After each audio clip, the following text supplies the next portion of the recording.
Whether you are completely new to Nunu and Willump or looking to refine your playstyle, we will help you take your Wild Rift game to the next level. In this guide, you will learn everything about Nunu and Willump, a pair of great friends who ramble wildly across the Freljord, breathing life into imagined adventures in Wild Rift. It's your boy KBS. Before we go to today's video, hit the like and subscribe icon. Now, let's begin. Patch 2.4 of League of Legends, Wild Rift brought lots of changes around its metagame, with the introduction of its champion ban system, a new Wild Pass with exclusive rewards, and 4 new champions. The first of these arrived with the Rise of the Sentinels event, with the good-looking, high-flying action making his way into the Rift, while a mysterious character from the Shadow Isles emerged to take over the world, with the addition of the Chain Warden, Thresh. As part of the new Frost and Flame event, the Rift is now prepared for the debut of a pair of good friends coming right from the icy Freljord. So this time, we will introduce you to the little Nunu and his magical Yeti Willump, the last of the champions available in patch 2.4 together with the Vengeful brand. Now, we begin with abilities. Nunu and Willump's active and passive abilities. With their passive, Call of the Freljord, Nunu increases the attack speed and movement speed of Willump and a nearby ally and causes Willump's basic attacks to damage enemies around the target.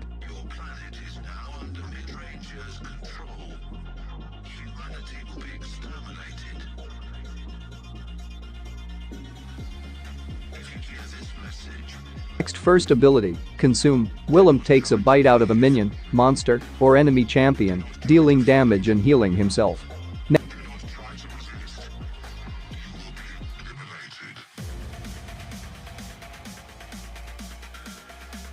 Second ability, Biggest Snowball Ever. Willump creates a snowball that grows in size and speed as he rolls it.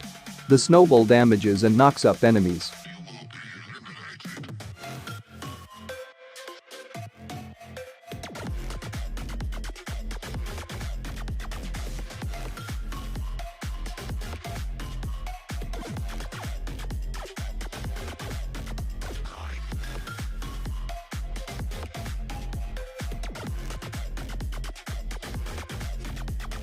Then third ability, Snowball Barrage. Nunu throws multiple snowballs that damage enemies.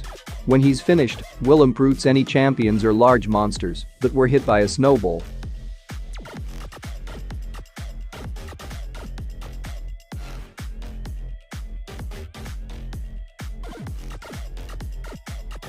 And last, the finale ultimate, Absolute Zero. Nunu and Willump create a powerful blizzard in an area that slows enemies and deals massive damage at the end. Before knowing build, you need to know strengths and weakness. And gameplay credits goes to Outsider Wild Rift. Now let's see. Strengths, really good objective control due to his Consume Q and Smite. It also allows him to heal up both in the lane and in the jungle, which provides him an innate advantage against other junglers. Great ganking potential due to his Biggest Snowball Ever. W, especially if there is no vision set up by the enemy team. This can lead to a great CC chain. His ultimate Absolute Zero R can allow him to set up phenomenal death brushes while contesting objectives. This can allow him to end the game or take the objective quite freely. Now, weaknesses. Really bad against disengaged champions as he can't do anything to avoid getting disrupted while he is using his Biggest Snowball Ever. W disengage and CC can also interrupt his ultimate Absolute Zero R, which can lead to very less damage output from his N. Healing reduction can easily counter him during the early game. This will allow the enemy to take objectives quite easily after getting rid of Nunu as he won't be able to heal a lot. Now let's begin the main part. Runes and spells recommended for Nunu and Willump. The abilities and mobility of this peculiar duo allow them to be quite unpredictable, as many of their attacks are based on immobilizing, slowing and exploding the enemy in various ways, making them a dangerous enemy to face in the jungle and ambushes. First, take Aftershock. Immobilizing an enemy champion grants additional armor and magic resistance, as well as unleashing a barrage of magic damage to nearby enemies. Second, take Weakness. Impairing the movement of enemy champions marks them for 5 seconds. While marked, they take 5% increased damage. Next is Hunter, Titan, grants bonus health and tenacity with unique takedowns. Next is Mastermind, deals bonus damage to epic monsters and turrets, making her blazingly fast to take out targets. In addition, you can also pick either Triumph or Brutal as your second rune to increase your damage input, and also Bone Plating or Adaptive Carapace for your third slot to be a little tankier. Being exclusively a jungle, her options are more than obvious when choosing her spells. Take Flash. This allows you to have more offensive options when entering combat, in addition to serving as an escape tool. And Smite, the jungler's default spell. You can use its blue variation to slow down enemies and ensure kills, or its red variation in the case of going against jungles with a good offense.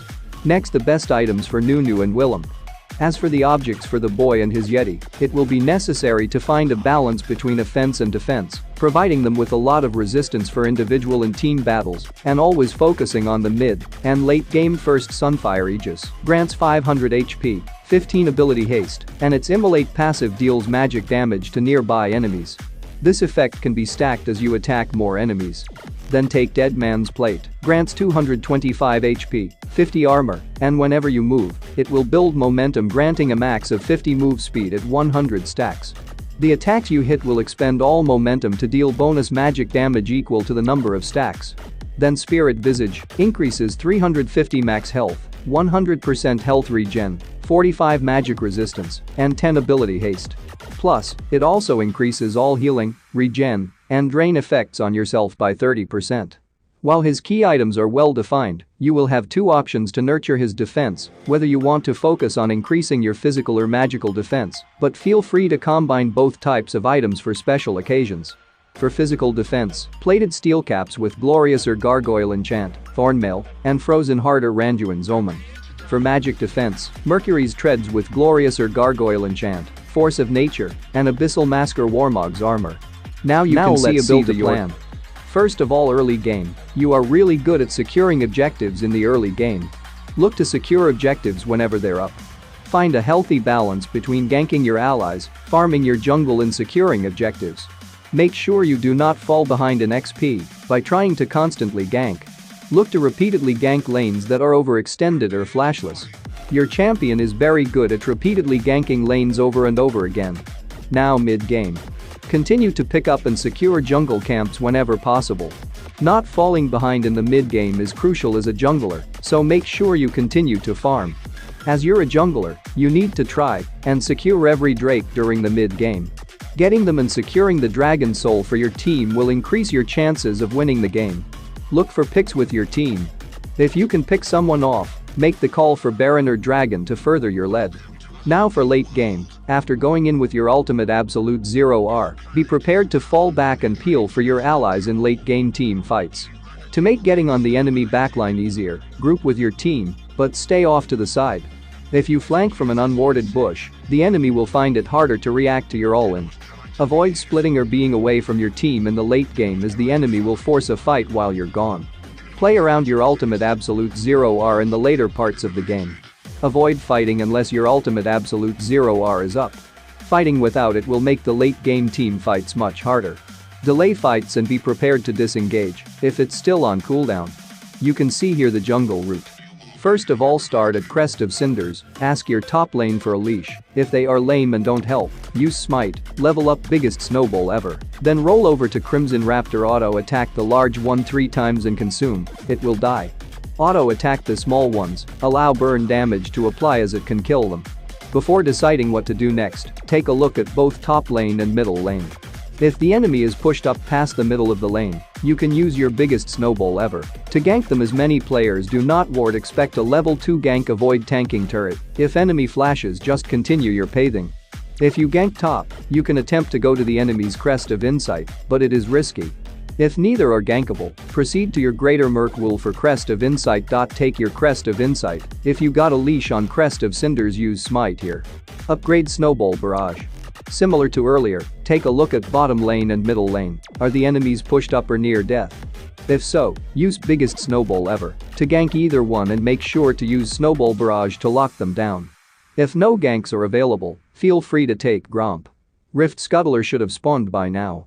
Try to take whichever you are closer to, and make sure to ping you are going in case your teammates need to help you. Use biggest snowball ever, or the route from Snowball Barrage, or Smite to break the shield and kill it quickly. You may change the according to the condition.